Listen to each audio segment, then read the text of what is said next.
Pengkhianatan tidak selalu datang dengan teriakan. Kadang ia datang diam-diam, tersembunyi di balik sebuah amplop coklat. Pagi itu, Alia tidak menemukan pertengkaran. Ia menemukan bukti. Dan sejak saat itu, hidup seorang suami, seorang selingkuhan, dan sejarah seorang perempuan berubah untuk selamanya.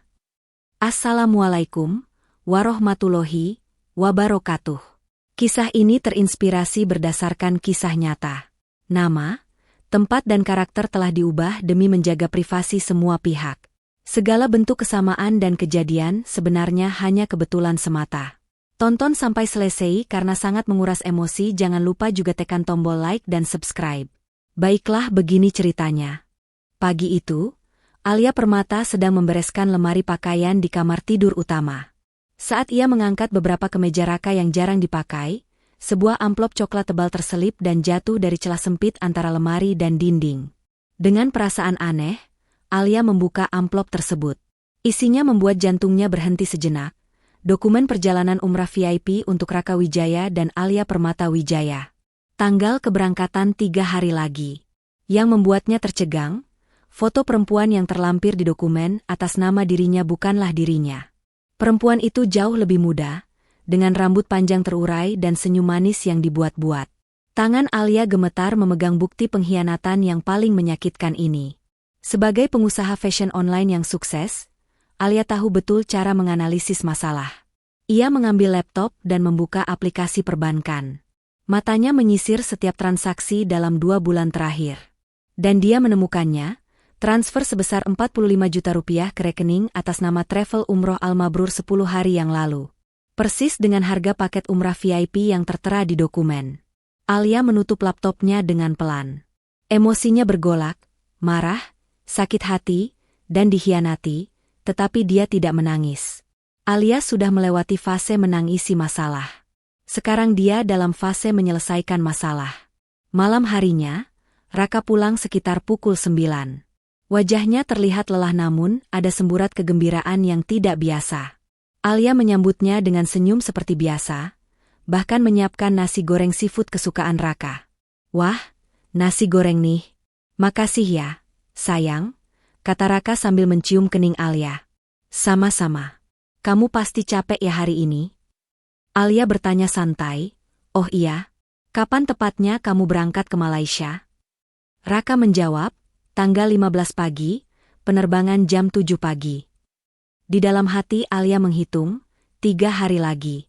Setelah Raka masuk kamar mandi, Alia mengirim pesan ke Sarah, pengacaranya. Sar, aku butuh konsultasi mendesak besok jam 10 pagi. Tolong siapkan dokumen tentang hak istri atas aset gabungan dan fraud perbankan. Pagi berikutnya, Alia segera menuju kantor pengacaranya di Kuningan. Alia mengeluarkan amplop coklat berisi dokumen umrah dan bukti transfer. Ini jelas fraud identitas, kata Sarah. Dia pakai namamu tapi fotonya orang lain. Ini masalah hukum serius. Alia mengangguk. Aku mau mereka malu di depan umum. Aku mau mereka merasakan puncak harapan, lalu dilemparkan ke jurang kehancuran. Sarah tersenyum tipis. Hari ini kita siapkan surat kuasa untuk pemblokiran rekening. Pemblokiran total akan dilakukan tepat pada hari keberangkatan mereka, jam 5 pagi. Aku juga akan buat laporan resmi ke pihak keamanan Bandara Soekarno-Hatta tentang fraud identitas ini. Mereka akan melakukan pengecekan ekstra ketat saat proses imigrasi. Siang harinya, Alia melakukan langkah cerdas lainnya. Dia menghubungi travel umrah Al-Mabrur dengan berpura-pura menjadi asisten Raka. Selamat siang, saya Dina dari kantor Bapak Raka Wijaya. Saya mau konfirmasi jadwal keberangkatan umrah tanggal 15 Desember, kata Alia dengan suara yang sedikit dibuat-buat. Operator travel membalas, sudah kami cek, Mbak. Keberangkatan tanggal 15 Desember, penerbangan jam 7 pagi. Tapi, masih ada sisa pelunasan 20 juta rupiah. Paling lambat harus dibayar hari Jumat besok, sehari sebelum keberangkatan. Kalau tidak, kami tidak bisa proses boarding. Alia tersenyum puas. Jadi, Raka akan mentransfer uang besok, dari rekening gabungan mereka. Malam itu, Raka pulang dengan membawa mawar merah dan koper besar. Buat kamu, sayang. Maaf ya, aku sibuk terus akhir-akhir ini, kata Raka. Alia menerimanya dengan senyum penuh tipuan. Malam itu mereka makan malam seperti pasangan bahagia. Kamu berangkat jam berapa besok? Tanya Alia sambil melipat baju di lemari. Jam 4.30 harus sudah jalan dari rumah. Takut macet soalnya. Alia tersenyum. Aku anterin ke bandara ya. Raka tampak kaget sesaat. Tidak usah sayang. Kamu kan capek. Aku naik taksi online saja. Masa ya suami mau dinas? Aku tidak antar? Aku bangun jam 4, siapkan sarapan dulu buat kamu. Raka terlihat ragu tapi akhirnya mengangguk. Terima kasih ya, sayang. Alarm berbunyi pukul 4 pagi. Alia bangun dengan segar. Dia menyiapkan sarapan, dan pukul 4.30, mereka keluar dari rumah menuju Bandara Soekarno-Hatta. Di dalam mobil, Raka sibuk dengan ponselnya, sesekali tersenyum-senyum sendiri. Pasti sedang chatting dengan perempuan itu, pikir Alia. Kamu nervous enggak dengan proyek ini? Tanya Alia memecah keheningan. Biasa aja sih, jawab Raka santai. Alia mengangguk. Bohong lagi. Mereka tiba di area drop-off Terminal 3 pukul 5.15. Sudah sampai. Kamu hati-hati ya di sana. Jaga kesehatan, kata Alia. Mereka berpelukan sebentar. Love you, kata Raka sambil mengambil kopernya. Love you too, balas Alia, senyumnya tidak sampai ke mata. Alia memarkirkan mobilnya dan duduk di dalam mobil, sambil mengamati pintu masuk terminal dari kejauhan. Ponselnya dia pegang erat. Pukul 5.25 pagi, Alia mengirim pesan ke Sarah, eksekusi sekarang. Balasan Sarah cepat, Roger. Pemblokiran dalam proses. Alia merefresh aplikasi perbankan di ponselnya. Pukul 5.27, notifikasi muncul, akses rekening gabungan telah dibatasi untuk pengguna Raka Wijaya. Semua kartu debit, kartu kredit, dan akses mobile banking Raka diblokir total. Alia tersenyum tipis. Langkah pertama berhasil. Di dalam terminal, Raka berjalan menuju area check-in dengan langkah percaya diri. Dia melihat sosok yang sudah ditunggu-tunggu. Sinta Maharani, perempuan 25 tahun dengan hijab pasmina pink muda dan dress panjang warna krem. Raka? Sapa Sinta dengan senyum lebar. Aku excited banget. Ini pertama kali aku umrah. Tenang, nanti aku temani. Ini akan jadi pengalaman yang tidak terlupakan, jawab Raka sambil menggenggam tangan Sinta sekilas. Mereka berjalan menuju konter check-in travel umroh Al Mabrur. Petugas konter menyambut dengan ramah. Selamat pagi Bapak Ibu. Nama peserta umrohnya siapa? Raka Wijaya dan Alia Permata Wijaya, jawab Raka. Petugas mengetik di komputer lalu mengerutkan kening. Maaf, Pak. Bisa saya lihat paspor Bapak dan Ibu? Setelah mengecek dengan teliti, petugas berkata hati-hati, Pak Raka, ada sedikit masalah nih. Dokumen umrah yang terdaftar atas nama Ibu Alia Permata Wijaya, tapi paspor yang Bapak serahkan atas nama Sinta Maharani ini berbeda. Ini tidak bisa diubah mendadak. Nama sudah terdaftar di sistem imigrasi Saudi. Ini bisa jadi masalah serius. Sinta menatap Raka dengan panik. Sebelum Raka bisa menjawab masalah dokumen itu, ponselnya berdering. Nomor travel umrah Al Mabrur. Halo, selamat pagi Pak Raka. Maaf mengganggu. Pelunasan 20 juta rupiah yang Bapak transfer kemarin statusnya pending. Bank kami tidak bisa cairkan dana karena ada masalah di rekening pengirim. Tanpa pelunasan, kami tidak bisa proses boarding Bapak hari ini. Jantung Raka berdegup kencang. Dia segera membuka aplikasi mobile banking di ponselnya. Error, akses ditolak. Dia coba kartu kredit, semua diblokir. Sinta, ada uang cash? Aku bawa 2 juta rupiah. Rekening aku diblokir semua. Raka menelepon Alia berkali-kali, tapi tidak diangkat. Beberapa calon jemaah umrah lain mulai melirik arah mereka. 10 menit kemudian, seorang petugas berbeda menghampiri mereka. Bukan dari travel umroh, tapi petugas keamanan bandara dengan seragam resmi dan lencana identitas. Bapak Raka Wijaya dan Ibu Sinta Maharani, mohon ikut kami sebentar ke ruang pemeriksaan, kata petugas dengan nada formal tapi tegas. Sinta langsung panik. Pemeriksaan? Memang kenapa? Kami salah apa? Mereka dibawa ke sebuah ruangan terpisah. Di sana sudah menunggu 2 petugas imigrasi dan 1 penyidik. Pak Raka, kami menerima laporan resmi terkait dugaan fraud identitas pada penerbangan umrah hari ini, kata petugas imigrasi, membuka map berisi dokumen. Wajah Raka seketika pucat pasi. Pukul 10 pagi, setelah hampir 3 jam diinterogasi, Raka dan Sinta diizinkan pergi. Nama mereka dicatat dalam sistem dan dilarang melakukan penerbangan internasional, hingga kasus selesai diproses secara hukum. Mereka menarik koper masing-masing menuju area terminal. Kamu bohong Raka. Kamu bilang sudah cerai sama Alia. Kamu bilang dia sudah setuju hubungan kita. Teriak Sinta tidak peduli orang-orang melirik. Jangan sentuh aku. Aku mau pulang. Jangan pernah hubungi aku lagi. Sinta berjalan cepat meninggalkan Raka sendirian di tengah terminal yang ramai. Raka duduk di kursi tunggu bandara dengan wajah tertunduk. Pesawat yang seharusnya membawanya ke Tanah Suci sudah lepas landas. Raka mencoba sekali lagi menghubungi Alia. Kali ini Alia mengangkat. Halo, sayang.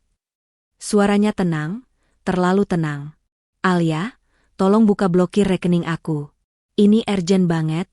Aku ada masalah besar di sini. Pinta Raka dengan suara putus asa. Oh, aku sudah tahu masalahnya kok. Raka, kata Alia dengan nada yang berubah menjadi dingin. Masalahnya adalah kamu mau berangkat umrah sama perempuan lain, pakai namaku, dan pakai uangku. Itu masalahnya kan? Raka tercekat. Kamu tahu? Tentu saja aku tahu. Aku yang lapor ke pihak bandara tentang fraud identitas itu. Aku yang blokir semua rekening kamu pagi ini. Aku yang pastikan kamu dan selingkuhan kamu tidak bisa naik pesawat itu. Alia menutup teleponnya. Selamat menikmati perjalanan pulang dari bandara, Raka. Semoga kamu belajar sesuatu dari hari ini. Raka menatap layar ponselnya yang gelap. Dia mengecek dompetnya. Hanya ada uang cash Rp500.000. Semua kartu kreditnya diblokir. Tidak cukup bahkan untuk naik taksi pulang ke Bintaro. Dengan koper besar yang berat, dia menyeret langkahnya keluar dari terminal menuju stasiun kereta bandara. Perjalanan yang seharusnya membawanya ke Tanah Suci malah berakhir dengan perjalanan memalukan pulang ke rumah dengan tangan hampa, berganti-ganti kereta dan angkutan umum. Wajahnya yang pucat dan lelah kini penuh dengan penyesalan. Raka tiba di rumah pukul 2 siang. Kemeja putihnya kusut dan basah oleh keringat. Alia sudah duduk di sofa ruang tamu dengan tumpukan dokumen tersusun rapi. Datang juga akhirnya, kata Alia. Alia menyalakan televisi, menampilkan rekaman kamera pengawas saat Raka membawa Sinta masuk ke rumah mereka. Aku punya semua rekamannya, Raka. Kemudian, Alia membuka map ketiga. Ini yang paling menyakitkan. Surat kuasa yang kamu tanda tangan 6 bulan lalu saat kamu mabuk setelah pesta kantor. Sebenarnya itu bukan dokumen asuransi Raka. Itu surat kuasa yang memberikan aku hak penuh atas semua aset gabungan kita. Sarah yang atur semuanya. Raka menangis. Aku salah. Aku akan berubah. Kumohon jangan ambil semuanya. Terlambat. Kamu bohong berulang kali. Sekarang, rumah ini atas namaku 100%. Mau cerai? Kamu keluar dari rumah ini tanpa apa-apa. Malam ini kamu tidur di kamar tamu. Aku sudah ganti kuncinya. 3 bulan berlalu. Raka memilih bertahan namun hidupnya hancur. Finansialnya terbatas dan reputasinya rusak. Alia memutuskan untuk menceraikannya. Aku mau kita berpisah dengan baik-baik. Raka, aku sudah memaafkan kamu, tapi memaafkan tidak berarti aku harus kembali bersamamu. Raka menandatangani surat cerai dengan tangan gemetar. Setelah proses perceraian selesai, Alia memutuskan untuk berangkat umrah sendiri di bulan Mei. Di Tanah Suci, Alia berdoa dengan khusyuk. Dia memohon ampunan atas segala dosanya, bersyukur atas kekuatan yang Allah berikan untuk melewati ujian berat ini. Saat pulang ke Indonesia, Alia merasa seperti dilahirkan kembali. Hidupnya terbuka lebar untuk kemungkinan-kemungkinan baru. Setahun kemudian, bisnis Alia berkembang menjadi salah satu brand fashion online terbesar di Indonesia. Dia menjadi pembicara di berbagai seminar tentang kewirausahaan perempuan dan pemberdayaan ekonomi. Kisahnya menginspirasi ribuan perempuan untuk mandiri secara finansial. Alia tidak menikah lagi. Dia memilih fokus pada pengembangan diri dan membantu perempuan-perempuan lain yang mengalami hal serupa dengannya. Hidupnya penuh bermakna dan yang paling penting, dia bahagia dengan pilihannya sendiri. Pelajaran terbesar dari semua ini sederhana, jangan pernah hianati orang yang mempercayai kamu. Jangan remehkan perempuan yang kamu sakiti. Karena perempuan kuat bukan karena dia tidak pernah jatuh, tapi karena dia selalu bangkit lebih kuat setelah terjatuh. 2 tahun setelah perceraian, Alia berdiri di atas panggung megah di Jakarta Convention Center, GCC. Malam itu adalah malam penghargaan Women Empowerment Entrepreneur of the Year. Alia, dalam balutan gaun malam yang elegan dan memancarkan aura kemandirian, menerima trofi dari Menteri Pemberdayaan Perempuan. Sorot lampu menyoroti senyum tulusnya. Pidatonya ringkas namun kuat. Kemandirian finansial adalah kunci utama kebebasan seorang perempuan. Jangan pernah biarkan rasa takut atau pengkhianatan mendefinisikan siapa diri kita. Kita bangkit, bukan karena kita tidak punya siapa-siapa, tapi karena kita tahu bahwa diri kita sendiri sudah lebih dari cukup. Setelah acara selesai, Alia dikerumuni wartawan dan pengusaha muda yang ingin berfoto dan meminta nasihat. Dia menyadari, cobaan berat yang dia lewati bukan akhir dari segalanya, melainkan fondasi untuk membangun versi dirinya yang lebih kuat dan inspiratif. Beberapa minggu setelah menerima penghargaan, saat sedang menunggu penerbangan bisnis ke Singapura, Alia membuka berita di ponselnya. Sebuah artikel lokal menarik perhatiannya. Mantan konsultan terkenal kini bekerja sebagai pengemudi taksi online. Foto buram Raka terpampang di sana, mengenakan jaket hijau khas driver ojek online. Artikel itu menyebutkan bagaimana skandal di bandara setahun setengah lalu menghancurkan reputasinya. Alia menatap foto itu tanpa emosi. Bukan rasa puas, melainkan rasa datar. Raka telah menjadi sosok yang asing, sebuah memori jauh yang kini hanya menjadi bagian kecil dari kisah hidupnya.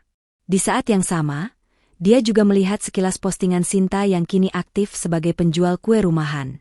Tidak ada kebencian, hanya pemahaman bahwa setiap orang pada akhirnya menuai apa yang mereka tabur.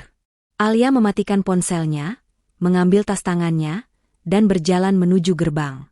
Fokusnya sekarang bukan lagi pada masa lalu, melainkan pada pertemuan Dewan Direksi di Singapura. 5 tahun setelah hari penemuan amplop coklat itu, Alia kini sepenuhnya menikmati hasil perjuangannya. Dia bangun pagi di penthouse barunya yang menghadap langsung ke Cakrawala Jakarta. Hidupnya mewah, tapi bukan kemewahan yang ia cari, melainkan kedamaian dan kontrol atas dirinya sendiri. Dia berjalan menuju balkon, menghirup udara pagi yang segar. Alia tidak pernah menyesali keputusannya. Pengkhianatan Raka adalah api yang membakar habis masa lalunya. Tetapi dari abu itu, muncul Phoenix yang jauh lebih kuat, lebih bijaksana, dan lebih bahagia. Dia tersenyum, bukan senyum tipuan yang biasa ia berikan pada Raka dulu, tetapi senyum yang tulus, mencerminkan kebahagiaan sejati dan rasa syukur yang mendalam atas jalan hidup yang dia pilih. 6 bulan setelahnya, Alia berada di lobi sebuah hotel mewah di kawasan SCBD, baru saja menyelesaikan rapat dewan direksi yang sangat sukses. Bisnisnya kini memiliki valuasi multimiliar. Ketika ia meminta asistennya memanggilkan taksi premium untuk kembali ke kantor, sebuah mobil sedan hitam berhenti di depan lobi. Pintu belakang terbuka secara otomatis. Alia melangkah masuk tanpa melihat pengemudi. Tujuan? Kantor pusat Alia Luxe, Sudirman, katanya kepada pengemudi. Suara pengemudi menjawab, "Baik, Bu Alia." Suara itu sangat familiar. Alia mengangkat pandangannya ke kaca spion, dan seketika jantungnya terasa datar, bukan berdebar. Pengemudi itu adalah Raka. Wajahnya terlihat jauh lebih tua dan letih, dengan seragam taksi online premium yang sedikit longgar. Raka menghindari kontak mata. Ada keheningan panjang. Alia memecah keheningan itu dengan suara tenang. "Bagaimana kabar bisnismu, Raka?" Raka tercekat. Saya sekarang bekerja sebagai pengemudi, Alia. Setelah semuanya, ini yang terbaik yang bisa saya dapatkan." Alia mengangguk perlahan. "Semoga lancar," katanya, lalu kembali fokus pada laptopnya, memperlakukan Raka layaknya pengemudi profesional biasa. Raka hanya bisa melihat refleksi mantan istrinya di kaca spion. Anggun, sukses, dan tak terjangkau.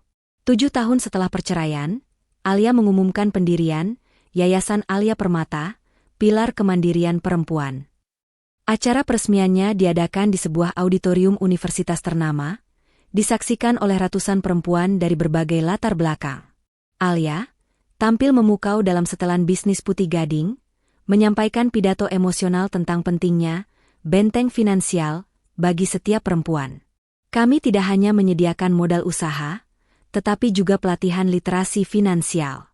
Tujuannya sederhana, agar tidak ada lagi perempuan yang merasa terperangkap dalam hubungan yang merusak hanya karena mereka takut miskin. Kebebasan sejati dimulai dari kemampuan untuk berdiri di atas kaki sendiri, tegas Alia, disambut tepuk tangan meriah. Sarah, pengacaranya, kini menjabat sebagai penasihat hukum yayasan, duduk di barisan depan dengan bangga. Alia telah mengubah luka lamanya menjadi warisan yang kuat, memastikan bahwa kisah pengkhianatannya menjadi katalis bagi ribuan perempuan lain untuk bangkit. Malam hari, beberapa bulan setelah peluncuran yayasan, Alia menghabiskan waktu di balkon penthouse-nya. Jakarta di malam hari terhampar luas di bawahnya, bagaikan permadani bertabur cahaya. Di sebelahnya duduk Arka, seorang arsitek ternama dengan senyum hangat dan pemahaman mendalam tentang privasi. Mereka baru saja selesai membahas desain untuk pusat pelatihan yayasan yang baru. Arka menuangkan secangkir teh herbal untuk Alia. "Kamu terlihat sangat damai," ujar Arka. Alia tersenyum, senyum yang tulus, murni dari dalam. "Aku memang damai, Arka. Dulu, aku pikir definisi sukses adalah memiliki pasangan yang sempurna dan kekayaan. Sekarang, sukses adalah memiliki kedamaian diri dan kebebasan untuk memilih." Alia menatap langit. Dia pernah dicurangi, diinjak, dan dikhianati, tetapi dari semua rasa sakit itu, dia menemukan kekuatan yang tak tertandingi. Kebebasan finansialnya telah memberinya kebebasan emosional. Dia tidak lagi takut sendirian, tetapi jika ada seseorang yang bisa berjalan di sisinya sambil menghormati kemandiriannya, itu adalah bonus yang indah. Alia mengangkat cangkir tehnya ke arah Arka, merayakan hidupnya yang kini penuh kontrol dan kebahagiaan sejati. Setahun setelah percakapan di balkon itu, 8 tahun setelah perceraian, Yayasan Alia Permata meresmikan pusat pelatihan barunya, yang dinamakan Pilar Permata.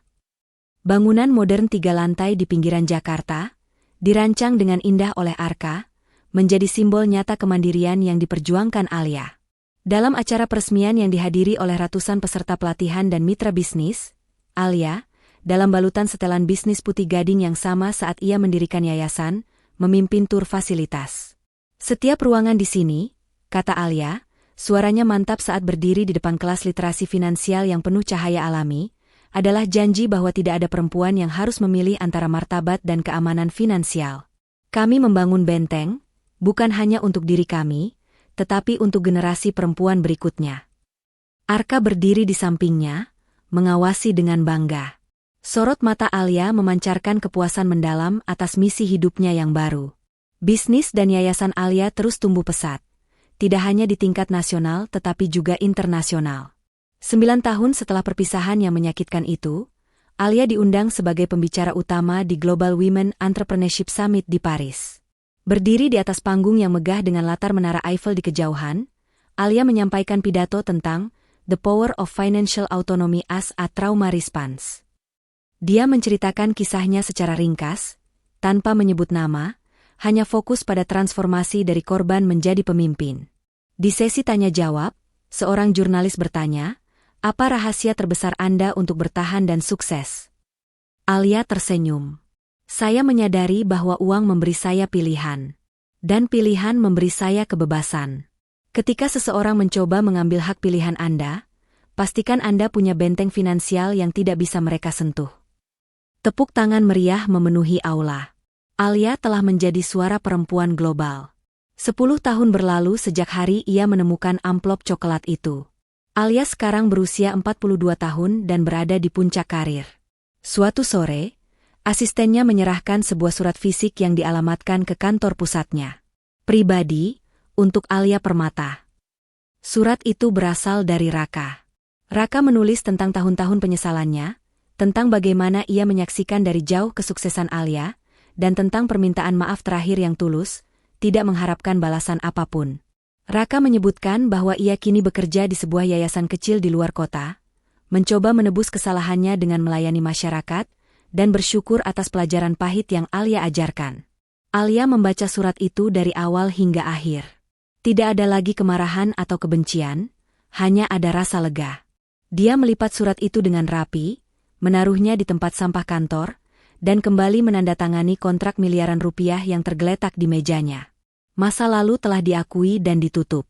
Alia kini benar-benar bebas, fokusnya mutlak pada masa depan. Setahun setelah menutup masa lalu Raka secara definitif, Alia, 43, dan Arka berada di Paris. Mereka merayakan ulang tahun ke-11 berdirinya Alia Luxe, yang kini telah berevolusi menjadi konglomerasi fashion, teknologi, dan investasi. Mereka makan malam di sebuah restoran mewah tepi Sungai Seine, dengan menara Eiffel berkelip indah di kejauhan. Arka, yang sudah menjadi pasangan tak terpisahkan dalam segala aspek kehidupan Alia, profesional dan pribadi, mengambil napas dalam-dalam. Alia, aku mencintai kemandirianmu lebih dari apapun. Aku tidak pernah ingin memilikimu, hanya berjalan bersamamu. Arka membuka kotak bludru, bukan berisi cincin berlian tradisional, melainkan sebuah gelang rantai emas putih yang elegan dan sederhana. Ini adalah janji persahabatan, persatuan, dan kebebasan. Bukan ikatan, tapi dukungan yang setara. Alia tersenyum tulus, air mata bahagia menggenang. Ini adalah jenis komitmen yang selalu dia impikan. Ya, Arka. Aku menerimanya, jawab Alia, membiarkan Arka memakaikan gelang itu di pergelangan tangannya. 12 tahun setelah tragedi umrah itu, Alia, 44, telah mengalihkan sebagian besar perhatiannya dari operasional bisnis sehari-hari ke yayasannya. Di sebuah sesi mentoring tahunan yang dihadiri oleh ratusan pengusaha muda perempuan di Auditorium Pilar Permata, Alia berdiri di atas panggung dengan energi yang memikat dan penuh otoritas. Saya sering ditanya, apa yang membuat saya paling sukses? Jawabannya bukan modal besar, tapi kemampuan saya untuk mengubah luka menjadi kekuatan finansial. Ia menceritakan bagaimana pengkhianatan mengajarkannya bahwa benteng terkuat seorang perempuan bukanlah cinta atau perlindungan, melainkan likuiditas dan kecerdasan finansial. Jangan pernah takut dengan kegagalan atau pengkhianatan, tegas Alia. 15 tahun setelah hari yang mengubah hidupnya, Alia, 47, dan Arka sedang berlibur panjang di Bali. Mereka duduk di kursi santai kayu di tepi pantai, menikmati pemandangan matahari terbenam yang memukau. Alia mengenakan pakaian kasual putih gading, rambutnya tergerai diterpa angin pantai. Di pergelangan tangannya, gelang rantai emas putih pemberian Arka berkilauan, simbol komitmen mereka. Mereka tidak pernah menikah, tetapi menjalani hidup sebagai pasangan yang saling menghormati, setara, dan mendukung kebebasan satu sama lain. Alia menoleh ke Arka, memegang tangannya. Aku sangat bersyukur, Arka. Dulu aku berpikir hidupku sudah berakhir. Ternyata, itu hanyalah sebuah babak pembuka menuju kebebasan sejati. Arka membalas genggamannya. Kebebasan sejati yang kamu ciptakan sendiri, Alia, dan kamu pantas mendapatkannya. Alia tersenyum, senyum tulus yang mencerminkan kedamaian absolut. Dia menatap cakrawala di mana matahari perlahan tenggelam, menyadari bahwa kisah hidupnya bukan tentang akhir yang pahit, melainkan tentang awal yang indah, dibangun di atas fondasi kemandirian dan integritas yang tak tergoyahkan. 18 tahun setelah menemukan amplop coklat itu, Alia, 50 tahun, berdiri di podium di London, meresmikan kantor cabang internasional pertama Yayasan Pilar Permata. Dia mengenakan setelan bisnis abu-abu yang disesuaikan dengan sempurna, memancarkan otoritas global. Aula penuh sesak dengan bankir, diplomat, dan pemimpin organisasi perempuan Eropa. Dalam pidatonya, Alia menekankan pentingnya ekuitas global bagi perempuan. Fondasi kami tidak lagi hanya untuk membantu para korban pengkhianatan, katanya, suaranya bergema dengan keyakinan, tetapi untuk mencegahnya terjadi di tempat pertama, dengan memastikan setiap perempuan memiliki kemudi finansial yang kokoh, dimanapun dia berada di dunia. Setelah pidato, dia dan Sarah, yang menemaninya, saling bertukar pandangan bangga. Misi Alia kini melampaui batas negaranya. 23 tahun telah berlalu. Alia, 55 tahun, kini menghabiskan lebih banyak waktu di penthouse-nya yang tenang di Jakarta. Bisnisnya berjalan autopilot di bawah manajemen profesional, dan yayasannya kini dikelola oleh tim kepemimpinan muda yang luar biasa. Suatu malam, ia dan Arka, sekitar 60-an, sedang menikmati makan malam sederhana di balkon mereka. Arka tersenyum padanya, "Kamu tidak pernah terlihat menyesali jalan yang kamu pilih. Tidak ada penyesalan atas pernikahan itu atau keputusan untuk meninggalkannya." Alia menyesap teh herbalnya. "Penyesalan adalah pemborosan energi, Arka. Kebahagiaan sejatiku bukan karena aku sukses, tapi karena aku menemukan bahwa aku tidak butuh pengakuan atau validasi dari siapapun. Pengkhianatan itu adalah hadiah terburuk yang memberiku pelajaran terbaik." Keheningan di antara mereka adalah keheningan yang nyaman, dipenuhi dengan rasa hormat dan pemahaman yang mendalam. Pada ulang tahunnya yang ke-60, Alia menerima Global Legacy Award di markas besar PBB di New York, sebuah penghargaan atas kontribusinya dalam memperjuangkan hak ekonomi perempuan. Rambutnya kini mulai diselingi uban perak yang elegan, menambah kedalaman pada penampilannya. Dalam pidato penerimaannya, ia menunjuk gelang rantai emas putih di pergelangan tangannya. "Ini adalah simbol kebebasan yang saya kenakan setiap hari. Kebebasan itu saya ciptakan sendiri, melalui kerja keras, bukan melalui takdir. Saya berdiri di sini bukan sebagai korban yang selamat, tetapi sebagai arsitek dari hidup saya sendiri. Dan saya mendorong setiap perempuan di luar sana untuk mengambil palu dan cetakan, dan mulai membangun benteng finansial mereka hari ini." Tepuk tangan berdiri dari para delegasi global. Alia Permata, Sang Phoenix, telah menyelesaikan transformasinya, menjadikannya sebuah legenda hidup. 10 tahun setelah penghargaan PBB, Alia kini berusia 70 tahun, Yayasan Pilar Permata telah menjadi lembaga filantropi global.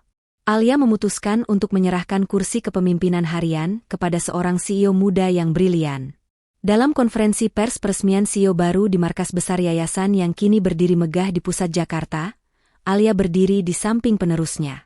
Dia mengenakan kebaya modern berwarna biru navy, menunjukkan perpaduan antara keanggunan tradisional dan otoritas bisnis.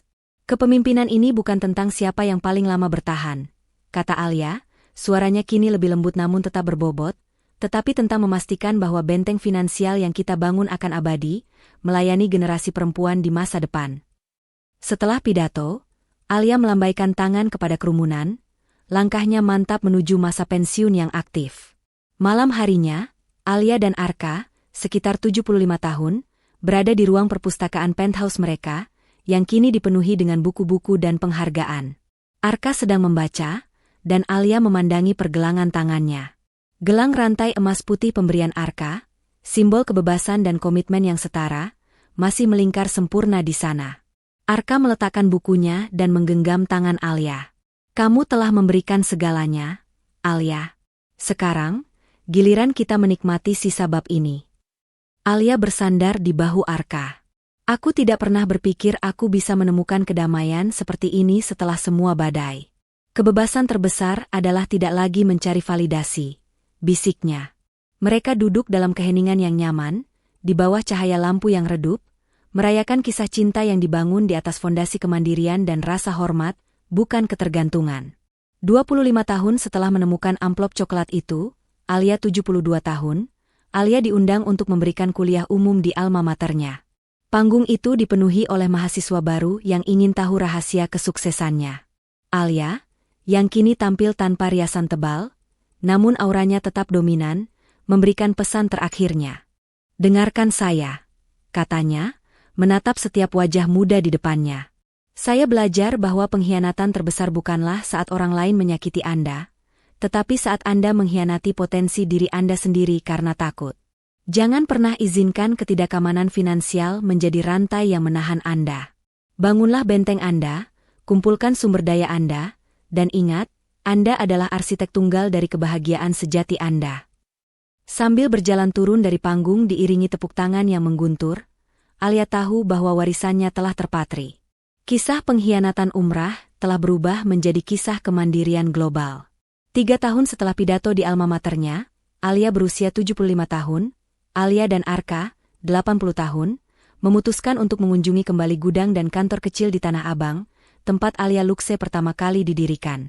Bangunan sederhana itu kini telah diubah menjadi museum kecil dan pusat arsip Yayasan Pilar Permata. Di sana, tergantung foto dirinya 30 tahun lalu, di awal perjuangannya. Alia berdiri di depan foto itu, mengenakan setelan linen yang nyaman dan kacamata baca. Rambut peraknya yang rapi bersinar lembut di bawah cahaya museum.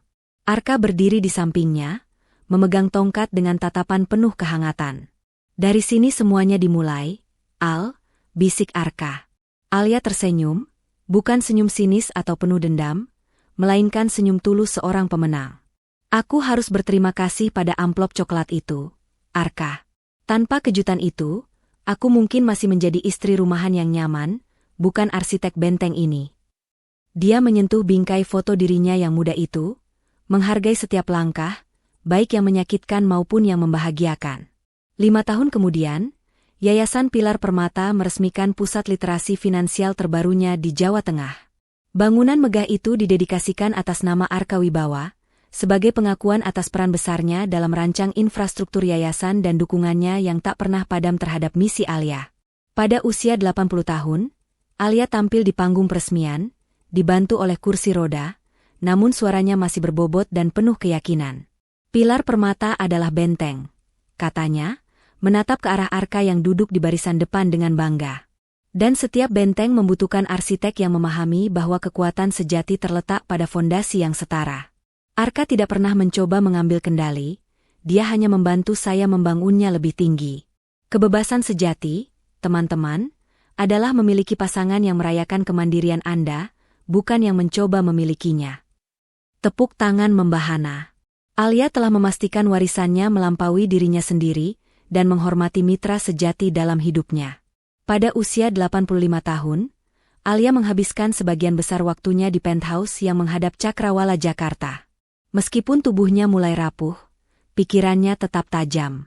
Suatu pagi, saat matahari baru terbit menyinari puncak-puncak gedung, Alia duduk di kursi santai di balkon. Arka telah pergi setahun sebelumnya, meninggalkannya dengan kenangan indah dan warisan yang solid. Alia memandangi pergelangan tangannya. Gelang rantai emas putih itu, yang melambangkan kebebasan dan komitmen yang setara, telah memudar warnanya namun tetap kuat. Dia memegangnya dengan lembut. "Terima kasih, Raka," bisiknya pelan, seolah berbicara kepada angin. Bukan terima kasih yang ironis, melainkan rasa syukur yang mendalam. Pengkhianatan itu telah memaksanya mencari kekuatan dalam dirinya sendiri. Kebebasan finansial membawanya pada kebebasan emosional, dan kebebasan emosional membawanya pada kedamaian sejati. Dia menutup mata, merasakan hangatnya sinar mentari, sepenuhnya puas dengan hidup yang dia arsiteki. 5 tahun setelah perginya Arka, Alia merayakan ulang tahunnya yang ke-90. Meskipun kesehatan fisiknya menurun, ketajaman pikirannya tetap utuh. Yayasan Pilar Permata mengadakan pameran retrospektif besar di Museum Nasional, merayakan 58 tahun perjalanan Alia Luxe dan 33 tahun yayasan. Alia, duduk di kursi roda yang elegan, mengenakan gaun sutra ungu tua, dikelilingi oleh para pemimpin bisnis, politik, dan ribuan penerima manfaat yayasan. Ketika sebuah layar menampilkan foto hitam putih amplop coklat yang menjadi titik balik hidupnya, Alia hanya tersenyum damai. "Itu adalah awal," katanya lirih kepada seorang jurnalis muda. "Semua kebebasan dan kekuatan yang Anda lihat hari ini, bermula dari keberanian untuk membuka sebuah amplop." Kehadirannya yang penuh wibawa, meski fisik sudah rapuh, menunjukkan bahwa benteng yang ia bangun benar-benar abadi. Alia Permata meninggal dunia dengan tenang di usia 95 tahun, di penthouse-nya yang menghadap Cakrawala Jakarta. Seluruh aset pribadinya, termasuk properti mewah dan kekayaan bersih dari Alia Luxe Group, diwariskan sepenuhnya kepada Yayasan Pilar Permata. Sarah, pengacara setianya yang kini juga sudah sepuh, membacakan surat wasiat di hadapan Dewan Direksi Yayasan di ruang rapat mewah. Tidak ada ahli waris pribadi. Warisannya adalah warisan untuk perempuan Indonesia dan dunia. Keputusan ini, yang sudah dibuat bertahun-tahun sebelumnya, memperkuat benteng finansial yayasan hingga menjadi kekuatan filantropi global abadi. Dalam peti matinya, Alia mengenakan setelan putih gading yang sama saat ia mendirikan yayasan, dan di pergelangan tangannya, gelang rantai emas putih pemberian Arka berkilauan, simbol kebebasan yang ia bawa hingga akhir hayat. 30 tahun setelah Alia wafat, Yayasan Pilar Permata, kini beroperasi di puluhan negara, merayakan ulang tahunnya yang ke-63. Pilar Permata telah membantu jutaan perempuan mencapai kemandirian finansial. Di lobi utama markas besar yayasan, yang kini dinamai Alia Permata Tower, berdiri sebuah patung perunggu Alia dalam balutan setelan bisnis putih gading, tangannya terentang ke depan dengan sikap menginspirasi. Di dinding di samping patung, terukir kutipan terkenal Alia, "Kebebasan sejati dimulai dari kemampuan untuk berdiri di atas kaki sendiri." Setiap perempuan muda yang memasuki gedung itu, mencari pelatihan dan modal, melihat patung tersebut dan teringat, pengkhianatan tidak menghancurkan, ia membangun. Warisan Alia tidak hanya berupa uang, tetapi sebuah filosofi, bahwa kekuatan finansial adalah perisai paling kuat melawan ketidakadilan dan kunci menuju penentuan nasib sendiri. 40 tahun setelah kepergian Alia, Yayasan Pilar Permata meluncurkan program beasiswa terbesar mereka yang diberi nama Alia S. Architects. Program ini menargetkan perempuan muda dari daerah terpencil di Indonesia untuk mendapatkan pelatihan literasi finansial intensif. Di lobi utama Alia Permata Tower, seorang penerima beasiswa bernama Maya, 20 tahun, berdiri menatap patung perunggu Alia. Maya, yang mengenakan pakaian adat dari Nusa Tenggara Timur, memegang sertifikat kelulusan dengan bangga. Ia mengingat bagaimana dana awal dari Pilar Permata membantunya memulai usaha tenun kecil. Ia tersenyum, menyadari bahwa meskipun Alia sudah tiada, warisannya masih memberdayakan setiap generasi baru perempuan untuk membangun benteng finansial mereka sendiri. 50 tahun setelah Alia Permata menemukan amplop coklat itu, dan 2 dekade sejak kematiannya, Yayasan Pilar Permata diakui oleh Bank Dunia sebagai model global untuk pemberdayaan ekonomi perempuan. Dalam sebuah konferensi pers di Washington DC, CEO Yayasan Pilar Permata yang baru mengumumkan bahwa total modal usaha yang telah disalurkan mencapai triliunan rupiah, mengubah ratusan juta kehidupan secara langsung. Panelis internasional memuji visi Alia yang melampaui masa hidupnya. Sebuah layar besar di belakang panggung menampilkan kutipan Alia, "Kebebasan sejati dimulai dari kemampuan untuk berdiri di atas kaki sendiri," membuktikan bahwa filosofi yang lahir dari pengkhianatan pribadi telah menjadi pedoman kebijakan ekonomi global. Kembali ke Bintaro, tempat semua kisah dimulai. Rumah yang dulu menjadi saksi bisu pengkhianatan Raka kini telah diubah menjadi pusat sejarah Alia Permata. Di sebuah lemari kaca yang dilindungi, diletakkan artefak paling penting, sebuah amplop coklat tebal yang telah pudar, replika dari amplop yang ditemukan Alia 50 tahun lalu. Di sebelahnya, tergantung sebuah foto hitam putih Alia, menggunakan deskripsi karakter saat muda, sedang tersenyum tipis. Pengunjung, yang sebagian besar adalah perempuan muda yang mencari inspirasi, berbisik ketika melihat amplop itu. Mereka mengerti bahwa benda sederhana itu bukanlah simbol kehancuran, melainkan pemicu kebangkitan raksasa filantropi global. Amplop coklat itu, yang dulunya adalah senjata pengkhianatan, kini menjadi pusaka abadi kemandirian perempuan. 60 tahun setelah penemuan itu, kisah hidup Alia Permata diabadikan dalam seri dokumenter sejarah berjudul Architects of Autonomy, yang ditayangkan di platform streaming global. Episode klimaksnya secara detail mengulas momen di Bandara Soekarno-Hatta, dan bagaimana penemuan amplop coklat itu mengubah arah hidup Alia dan jutaan perempuan lainnya. Film dokumenter tersebut menampilkan bidikan lambat dari amplop coklat yang kini dipamerkan di Museum Bintaro, disorot oleh cahaya museum yang dramatis. Narator menutup episode dengan suara berbobot, pengkhianatan yang ditujukan untuk menghancurkannya, justru menjadi cetak biru bagi benteng finansial terbesar yang pernah dibangun seorang perempuan Asia. 75 tahun telah berlalu. Di lantai teratas Alia Permata Tower, gedung pencakar langit megah yang didedikasikan sebagai markas besar yayasan, sebuah tim kepemimpinan yang seluruhnya terdiri dari perempuan muda dan beragam sedang mengadakan rapat. Mereka mengenakan setelan bisnis modern dan memancarkan energi Alia yang dipadukan dengan kecerdasan generasi baru. Di dinding ruang rapat, tergantung potret besar Alia Permata muda. Mereka membahas ekspansi program literasi finansial ke Afrika dan Amerika Latin. Yayasan Pilar Permata telah melampaui visi awalnya, beroperasi berdasarkan filosofi Alia, bahwa otonomi finansial adalah hak asasi global. 100 tahun setelah pagi di mana Alia Permata menemukan amplop coklat itu, pusat sejarah Alia Permata di Bintaro menjadi tempat ziarah intelektual. Di salah satu sudut museum, sebuah replika kantor awal Alia dipajang. Seorang sejarawan perempuan muda, Dr. Anjali Rao, duduk di replika meja Alia, disinari oleh cahaya yang hangat. Ia sedang membaca buku catatan Alia yang difotokopi, mencatat filosofi intinya. Ia menyadari bahwa kisah ini abadi, bukan tentang balas dendam, tetapi tentang penemuan diri yang didorong oleh kebutuhan untuk bertahan hidup. Amplop coklat itu kini adalah metafora global untuk pemicu kebebasan yang tak terduga. Yayasan Pilar Permata, pada ulang tahunnya yang ke-93, 120 tahun setelah penemuan amplop, telah menjadi kekuatan global yang tak tertandingi, beroperasi di 5 benua. CEO yayasan saat ini, Dr. Zahra Kasim dari Ghana, memimpin rapat Dewan Strategis di kantor cabang Nairobi. Zahra, yang merupakan salah satu penerima beasiswa, Alia S. Architects, generasi awal, kini mengawasi anggaran triliunan untuk program pemberdayaan di 50 negara. Di tengah rapat strategis mengenai peluncuran dana abadi di Amerika Selatan, Zahra menghentikan diskusi sejenak. Kita tidak boleh lupa fondasi kita, katanya, suaranya mantap, bergema di ruang rapat yang sangat modern. Sebuah layar besar di belakangnya menampilkan gambar amplop coklat yang diperbesar. Ini bukan tentang dendam. Ini tentang pilihan. Setiap keputusan anggaran yang kita buat, setiap pelatihan yang kita berikan, harus berakar pada pelajaran yang didapat Alia dari selembar kertas ini. Kebebasan finansial adalah martabat tertinggi.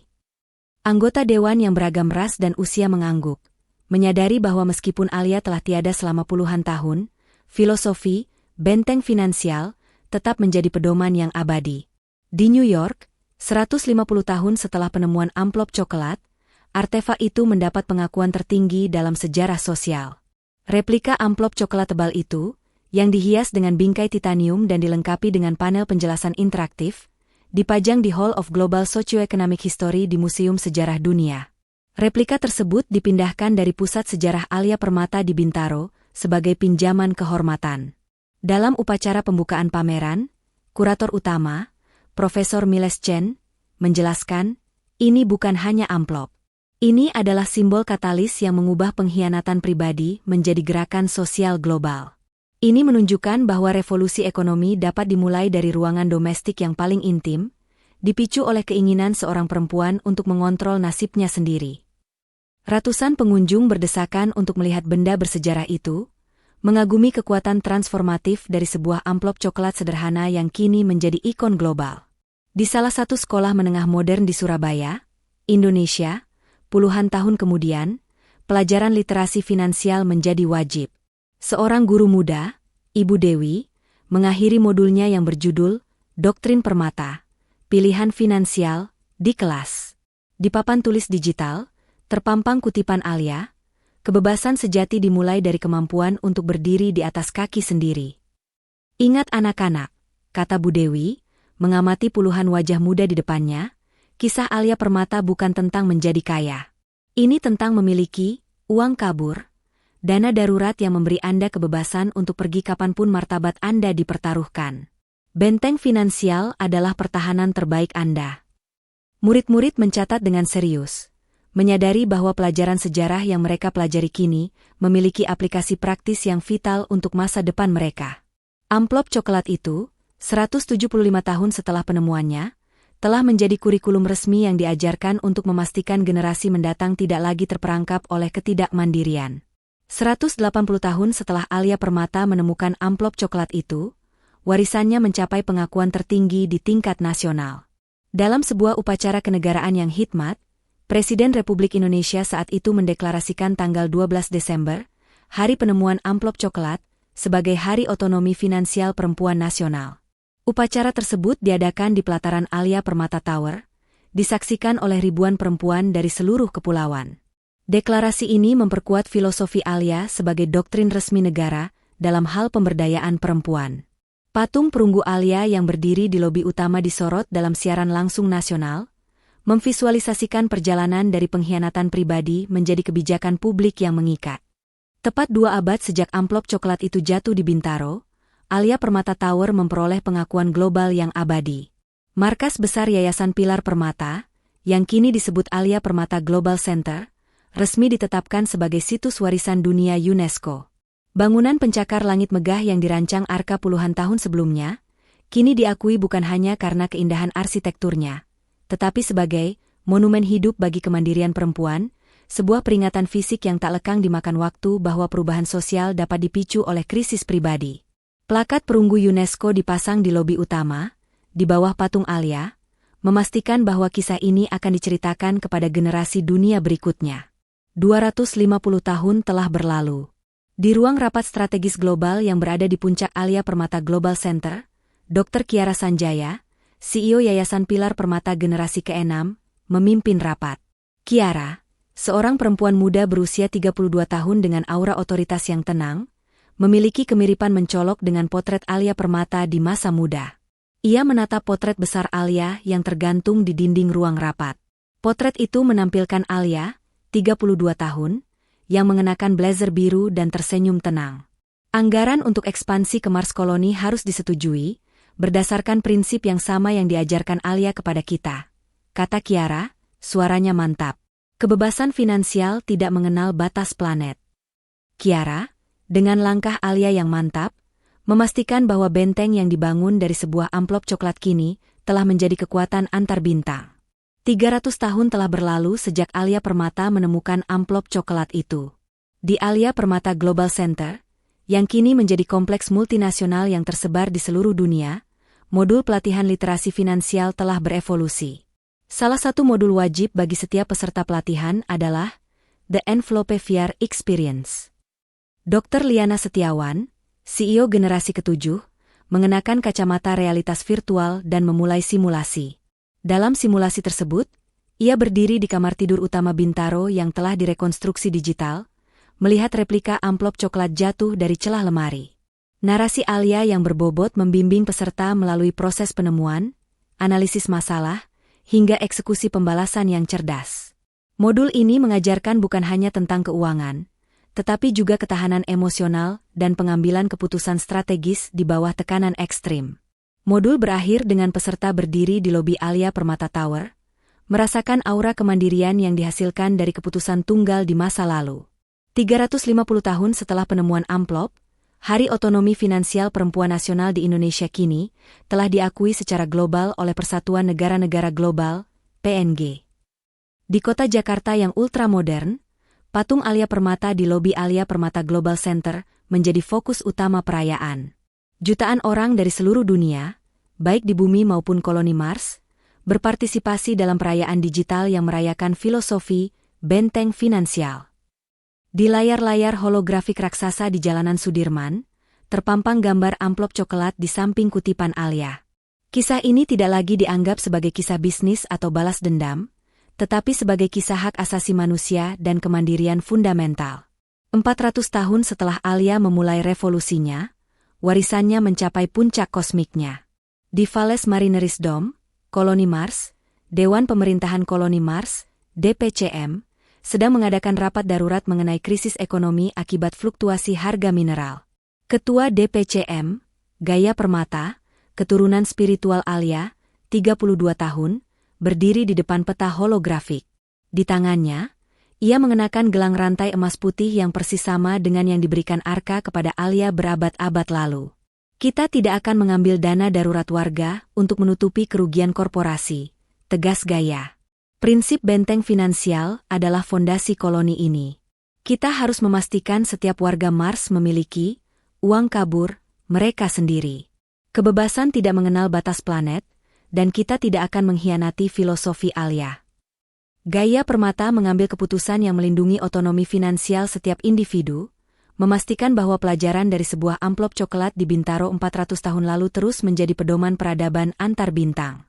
500 tahun setelah penemuan amplop coklat itu, pusat sejarah Alia Permata di Bintaro tidak lagi hanya sebuah museum, melainkan sebuah monumen global warisan perempuan. Rumah sederhana itu kini dilindungi oleh kubah energi transparan, menjadikannya artefak yang dihormati di tengah arsitektur futuristik Jakarta yang terus berkembang.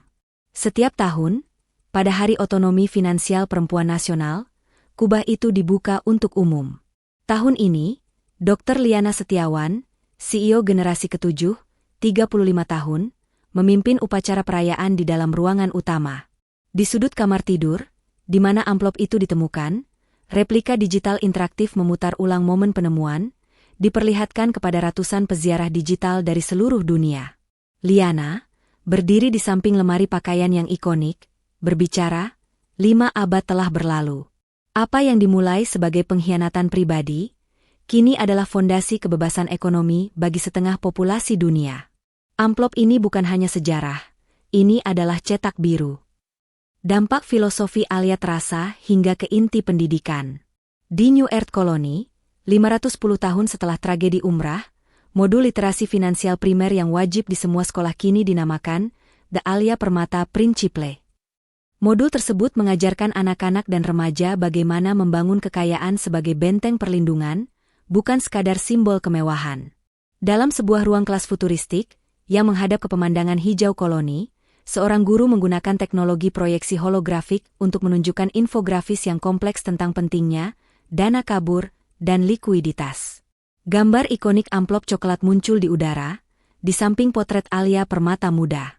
Pelajaran Alia, yang lahir dari krisis di Bintaro, kini menjadi pelajaran dasar bagi peradaban baru. 520 tahun setelah kejadian yang mengubah segalanya, sebuah upacara kenegaraan diadakan di Markas Besar UNESCO di Paris, untuk menghormati ulang tahun ke-180 Hari Otonomi Finansial Perempuan Global. Sebagai bagian dari upacara, amplop coklat asli, yang selama berabad-abad disimpan di brankas beriklim terkontrol di pusat sejarah Bintaro, dibawa untuk dipajang. Perwakilan dari Dewan Permata Global, yang dipimpin oleh CEO generasi terbaru, mengangkat amplop yang telah memudar itu dengan sarung tangan putih. Amplop itu diletakkan di alas bludru di bawah sorot cahaya tunggal. Di sampingnya, replika gelang rantai emas putih Alia diletakkan. Amplop yang dulu menyebarkan kehancuran, kini dipajang sebagai artefak paling sakral dari kebebasan finansial. Kisah Alia telah mencapai final. Sebuah pengkhianatan kecil telah diubah menjadi sejarah dunia.